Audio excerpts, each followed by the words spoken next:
pite. Hello everybody, welcome back. Let's have a look at Bitcoin. We'll have a look at the overall Bitcoin dominance as well, just to give an overview of, I suppose, the general health of altcoins in the short term.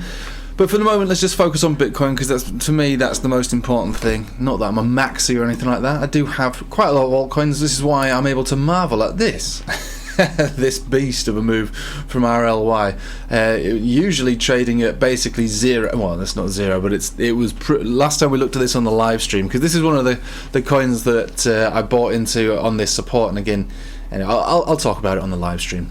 But yeah, it's not all doom and gloom for altcoins. There are sometimes glimmers of hope and throughout. Right, so let's stick to the main core of the matter, which is Bitcoin. So Bitcoin's done quite well. It's moved up quite nicely, and it's fulfilled all the 4-hour criteria to generate this move. And I think what it's doing now is it's on the short-term time frames. It's on kind of borrowed time. Yesterday was a nice big move, a decent reaction for that 10 exponential. It wouldn't be too much to ask for it to hold above there. And I think this is what we're looking for between today and tomorrow. I think it's more likely that we do pull back into the 10 exponential, which currently is around 42,800 or 900. It'll be higher than that tomorrow. It's also the resistance of this consolidation trend line that was formed on a 4-hourly. So to see a bullish retest of that is actually perfectly fine. We got the bullish retest of the golden cross, which was what we were waiting for, and we had a nice reaction pushed outside of this downwards resistance. So that was a bullish retest in itself. So now we've had a breakout. We'd like to see a bullish retest of that as well now. So again, dipping below 43,000 isn't the worst thing ever. It's actually constructive for what it's trying to achieve at the moment, which is to try its hardest to form an uptrend. Now, when we get these conversion baseline crosses on Ichimoku clouds, they work better when you've been going down for a prolonged period of time. Then you have a bit of time at the bottom, and then you poke out of the cloud. That's why we got this move that was generated that pushed us all the way up to this level.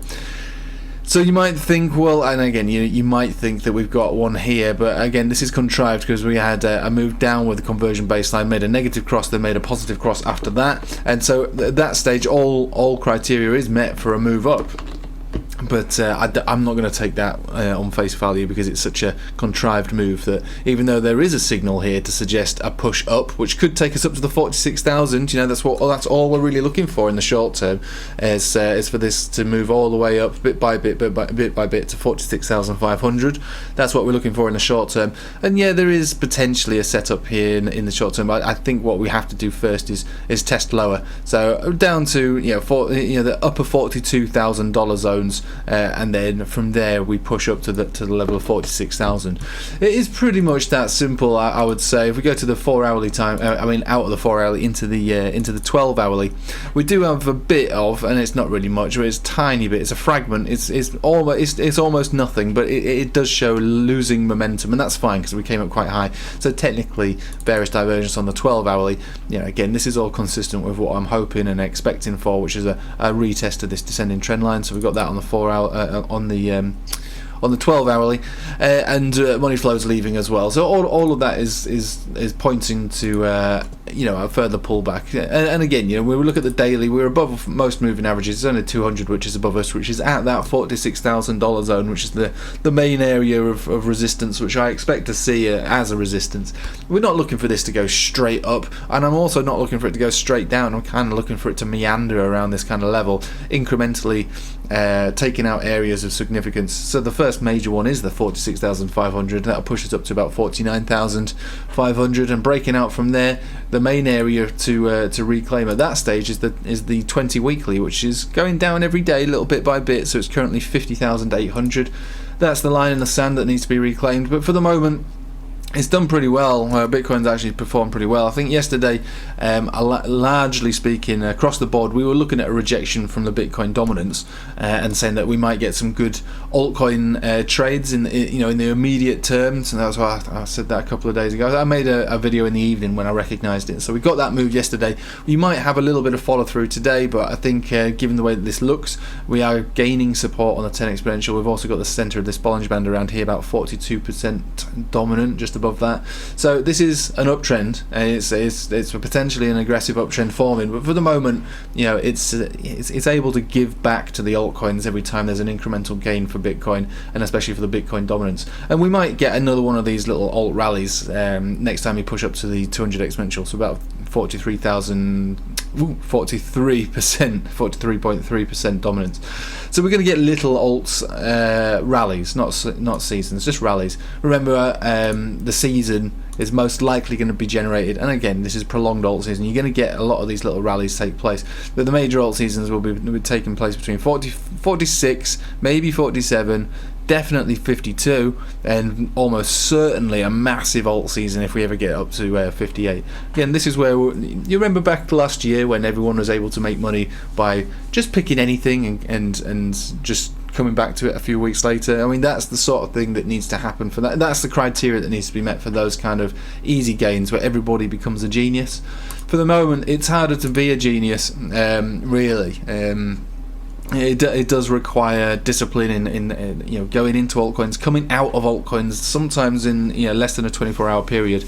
If you're making new positions, that would be for those of you that are, have decent positions from a long time ago, like over a year ago when alts before the major alt season began. You're almost certainly going to remain significantly in profit, and all this choppiness for your altcoin is probably going to be, I would expect, to be rewarded in the long term anyway. So bigger things to come. You're just gonna have to sustain some ups and some downs and some basically the OKEx basically. So that's your Bitcoin dominance. That's your Bitcoin. I think today's going to be a bit of a non-day. You might get some continuation with some of these altcoins, but if Bitcoin decides it wants to pull back, it'll only pull back, in my opinion, to the upper $42,000 zone where it finds itself a base. And over the what day are we today? It's Wednesday, isn't it? So maybe over the week we might see some continuation back up again. We'll have to wait and see. There's I think yesterday, as well as chart setups and things, the overall economy generally across the board, traditional markets and all these sort of things, found a little bit of uplift on the fact that Russia had sent 2.5 tanks back to their main bases.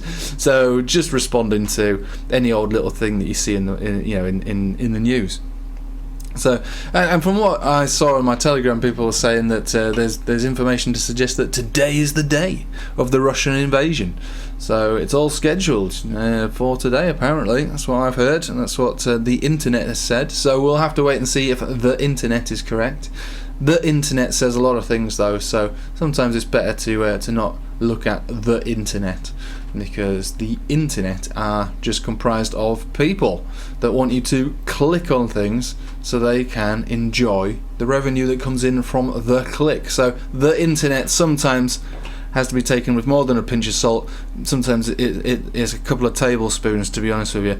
So, but yeah, apparently today's the Russian invasion, so be prepared for that, and that would have a dramatic effect on the market, but that is only from the internet. So we'll leave it with you there. That is the chart is basically that simple. It's looking decent, it's looking constructive. The main problem would be if we've broke down below 40%, not 40%, $40,000, that would be a change of structure again, going back into bearish territory. But for the moment, things are looking quite good.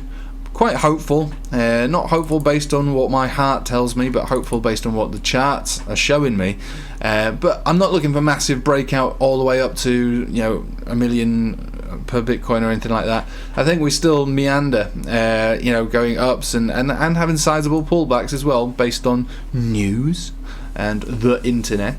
But generally the chart is in a decent position to generally creep up, incrementally taking out these areas of resistance. But we are talking months, really, weeks to months before even the 20 weekly is reclaimed, if it even gets reclaimed. Remember, the bears have control over the the higher time frames at the moment, and so higher time frames to me are the most important. So because they offer the biggest moves, and the bears have control of those. So we do have to respect that, respect the bears, because they are in control over the larger term time frames which govern the largest moves.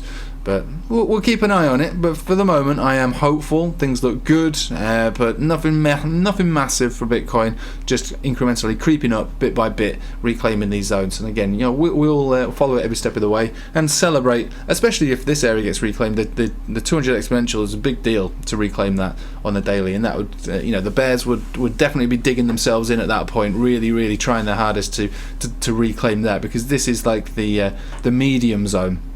If the daily reclaims the 200 exponential, then that is the building block of a much bigger uptrend. For the moment, these are all small skirmishes on the lower term timeframes, 4 hourlies and things like that, and they are good, and obviously they do yield decent moves. We recognise that, but they don't spark massive reversals. The daily could possibly do that, and obviously the weekly would certainly do it. Right, I'll leave it with you there. Short video, but I'll see you tonight on the live stream. All the links that you could possibly need for absolutely anything in the world are in the description below. Don't Google or search me on Telegram, because there's scammers all over the place pretending to be me, even though I'm just a tiny little blip, lost. I'm like a needle in a stack of needles when it comes to crypto channels. But surprisingly, there are scammers out there that pretending to be me, so I take it as a compliment, but don't fall for it. Anything that you ever want, you want to reach out to me or join the Telegrams or anything like that, it's all going to be that the starting block is going to be on this YouTube channel. So don't click or go on anything that's not on this YouTube. Right, thanks for watching, guys. Hope you have a nice day. Take it easy.